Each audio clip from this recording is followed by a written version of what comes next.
তৃণমূলের ভরাডুবি নিয়ে বিস্ফোরক মন্তব্য করলেন পুরাতন মালদা পুরসভার প্রাক্তন চেয়ারম্যান তথা মালদা জেলার তৃণমূল কংগ্রেসের সাধারণ সম্পাদক এবং পুরাতন মালদা পুরসভার কাউন্সিলর কার্তিক ঘোষ।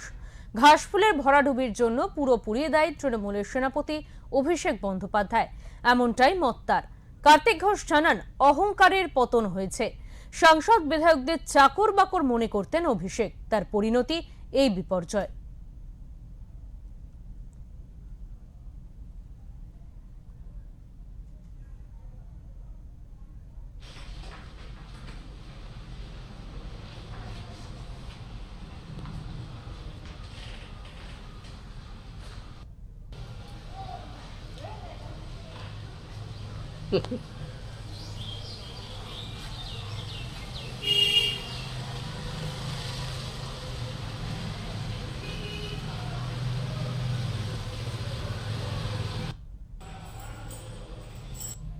এখানটা অহংকারের পতন হয়েছে, দাম্ভিক অহংকারের পতন হয়েছে।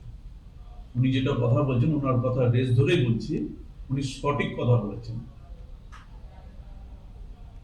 সারা বাংলার মানুষ, সাধারণ মানুষ অহংকারের পতন ঘটিয়েছে এই নির্বাচনের মধ্যে দিয়ে, এবং তার সমস্ত মূল দায়ী হচ্ছে অভিষেক বন্দ্যোপাধ্যায়।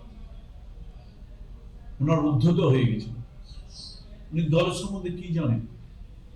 একটা বাচ্চা ছেলে, 34 বছরের ছেলে, বৃদ্ধ বৃদ্ধ এমপিদেরকে,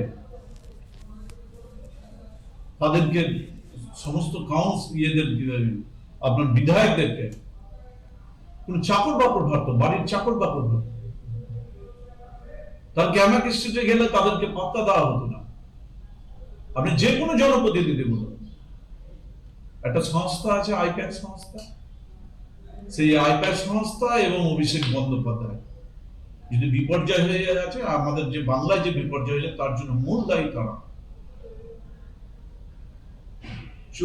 74টা সিটিং এমএলএ ভোটের আগে কি করেছিল?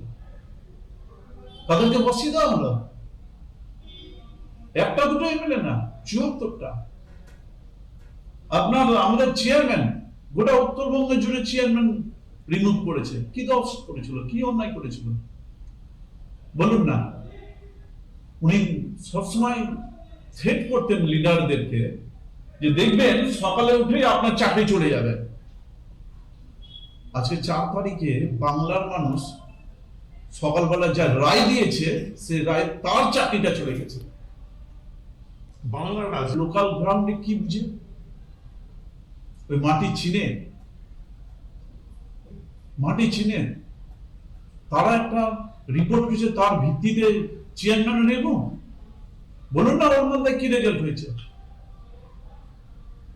আমরা 14,500 পেয়েছিলাম 2021 সালে। আছে কি চেয়ারম্যান রিমুভ করে গিয়ে তার ফল ভালো হয়েছে? গোটা ইন্টার এরিয়া জুড়ে তার রিপারকেশন হয়েছে। মালদা জেলাতে বিভিন্ন জায়গায় ফল খারাপ হয়েছে, তাদেরকে রিমুভ করা হয়নি কেন? শুধুমাত্র আলিপুর চেয়ারম্যান রিমুভ করে গোটা মালদা জেলার ফল ভালো হয়ে যাবে? ইন্টার এরিয়াতে তার রিপারকেশন হয়েছে, ফল খারাপ হয়েছে। মানুষ তার যোগ্য জবাব দিয়েছে।